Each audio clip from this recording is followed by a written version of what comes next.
A peace deal between the Central African Republic government and 14 armed groups is expected to be signed on Tuesday after an agreement was struck in Sudan's capital, Khartoum. The deal was announced by the MINUSCA UN mission and the African Union, which both sponsored the talks in Khartoum. Details of this agreement are yet to be disclosed, though analysts caution that previous peace deals have all collapsed.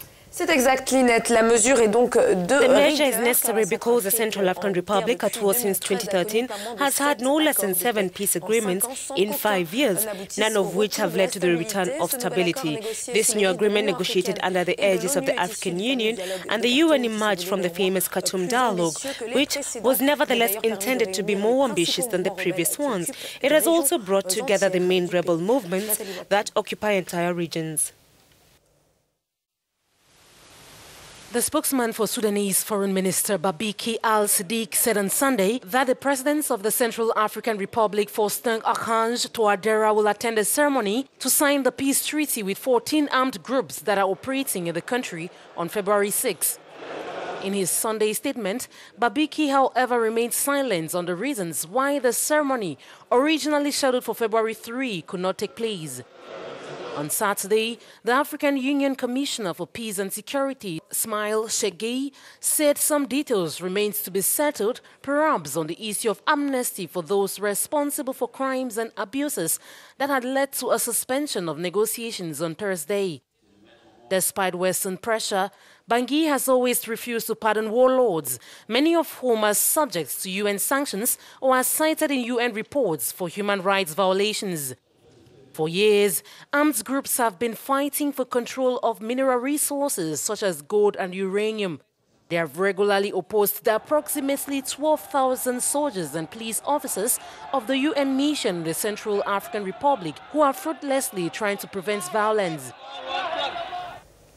Nous sommes à présent en ligne. We are online with Crispin Dembassa Kete, our correspondent in Bangui. Monsieur Crispin, qui est donc en ligne. So, how was the announcement of this peace agreement?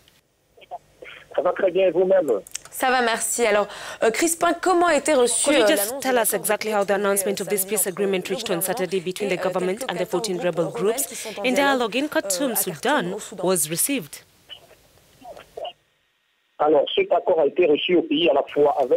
This agreement was received in the country at once with relief, hope and doubt.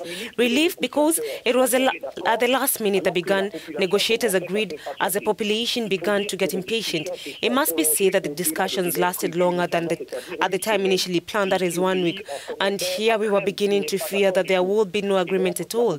And so the population was revealed that relief, that is, that this agreement was finally reached. Earlier I spoke of hope because several agreements have already been signed since 2008 to put an end to the crisis in Central Africa. But we realize that this crisis is still going on. So the Central Africans hope that this time it is the right time and that peace will truly be restored. At the same time, for the same reason, that is, already several non-compliance by the signatories. We can also speak of doubt and questioning since many are wondering here whether this new agreement will be respected. Well, Crispin, this peace agreement was planned to be initialed yesterday on Sunday, but it will finally be ratified on Tuesday. Did this delay raise doubts among the population?